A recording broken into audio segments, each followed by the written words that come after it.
তো হঠাৎ করে আমার বাবা এসে আমার কোমরের মধ্যে হাত দিয়ে চেপে ধরছে। আমি চিল্লে উঠতে লাগছি, তখন আমার মুখ চেপে ধরছে। ধরার পরে আমার দুই হাত পেছনে নিয়ে গিয়ে বাঁধছে। তারপর সে প্রথমবার আমাকে ধর্ষণ করে।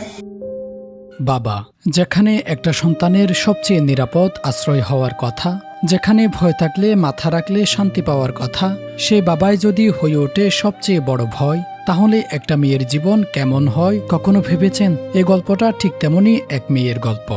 ক্লাস 6-এ পড়া ছোট্ট একটা মেয়ে, স্বপ্ন যার ছিল পড়াশোনা করবে, বড় হবে, কিন্তু সেই বয়সেই তার জীবনে ঢুকে যায় এক অন্ধকার। শহরে আসার পর থেকে সে বুঝতে শুরু করে তার বাবার দৃষ্টিটা অন্যরকম, অস্বাভাবিক, অস্বস্তিকর। সে বুঝেও না বোঝার ভান করে, কারণ সে জানে বাবা মা নেই তো নিরাপত্তা। কিন্তু একদিন বাড়িতে কেউ নেই, আর সেই দিনই তার জীবনের সবচেয়ে ভয়ঙ্কর দিন হয়ে যায়। সেই দিন থেকে তার নিজের ঘর আর তার জন্য নিরাপদ থাকে না। ভয়, হুমকি, চুপ করিয়ে দেওয়া, কাউকে বললে মেরে ফেলবো, তোর মা ও বোনকেও ছাড়বো না। একটা ছোট্ট মেয়ে এই ভয় নিয়ে বাঁচতে থাকে। দিন যায়, মাস যায়, বছর পেরিয়ে যায়, কিন্তু নির্যাতন এবং ধর্ষণ থামে না। যখন তখন সুযোগ পেলেই তার নিজের বাবাই তাকে ভেঙে দিত, শরীর দিয়ে, মন দিয়ে, আত্মা দিয়ে। সে চেষ্টা করেছে বলার, কিন্তু কেউ শুনেনি। উল্টো বলা হয়েছে, তুই ভুল ভাবছিস, তোর মাথা খারাপ। ভাবুন একবার, একটা মেয়ে যে নিজের ঘরে নিরাপদ না, বাইরে বলার মতো কেউ নেই, ভেতরে ভেঙে যাচ্ছে প্রতিদিন। খাবার পর্যন্ত শর্ত দেওয়া হতো, আমার কথা না শুনলে খেতে পাবি না। এটা শুধু নির্যাতন না, এটা ছিল প্রতিদিনের বেঁচে থাকার লড়াই।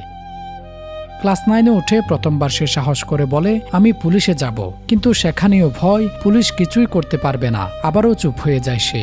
এভাবেই একটা মেয়ে বড় হতে থাকে, কিন্তু ভেতরটা প্রতিদিন একটু একটু করে মরে যায়। একসময় সে অসুস্থ হয়ে পড়ে, শারীরিকভাবে, মানসিকভাবে, তবুও থামে না তার অত্যাচার। অবশেষে 2022 সালে সে আর সহ্য করতে পারে না। সে তার মায়ের কাছে সব খুলে বলে, কিন্তু সেখানেও প্রথমে অবিশ্বাস্য এবং অস্বীকার। তবুও এবার সে থামে না। সে দাঁড়ায় নিজের জন্য, নিজের জীবনের জন্য, আইনের কাছে যায়। অভিযুক্তকে গ্রেপ্তার করা হয়। কিন্তু প্রশ্ন এখানেই শেষ না। একটা মেয়ে কেন বছরের পর বছর চুপ থাকে? কারণ সে ভয় পায়, কারণ সে জানে কেউ বিশ্বাস করবে না। সবচেয়ে বড় কষ্টটা কোথায় জানেন?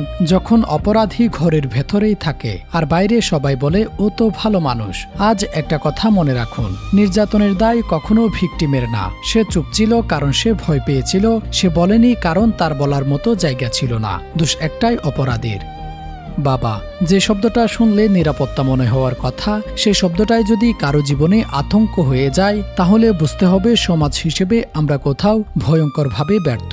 আজ যদি আমরা চুপ থাকি, আগামীকাল আরেকটা মেয়ে একই অন্ধকারে হারিয়ে যাবে। তাই এখনই সময় শুধু শোনা না, বিশ্বাস করা আর অন্যায়ের বিরুদ্ধে দাঁড়ানো। কারণ একটা সাহসী কণ্ঠই পারে আরেকটি জীবন বাঁচাতে। শফিউল, ত্রো নিউজ।